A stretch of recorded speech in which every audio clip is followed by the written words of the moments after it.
Nawawala. Akala ko. Saan yung kasama mo? Sasama kasi. O, nawawala. O, so, punta ka muna sa kapulisan natin, ha? So, kung kaninong anak to, kung nakikita ninyo, puntahan lang doon sa atin sa istasyon. Sinama ng Chewin. Ngayon, wala na. Naiwan yung, tininiwan. So, ito nga, sinasabi ko, sinasama ng chewin niya, naiwan. Yung chewin tumakbo. Meanwhile. Hindi na natin sigurado kung medor de edad itong, mukhang medor de edad, napakaliit itong bata nito. Teka. Mukhang mga bata ito.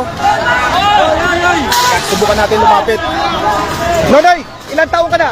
15. 15 anyos? Taga saan ka? Ha? Taga Bawal saan? sabihin. Hindi, lugar, city. Bawal. Hindi mo naman babagitin kung saan eksakto eh. Bawal. Taga Maynila ka, taga Quezon City. Maynila. Maynila, okay sige, go. Ano Yan, 15 anyos. Wala, tinatanong ko lang kung taga saan ka. Maynila ko natin Okay, naman. go. Wag mo na pagkita.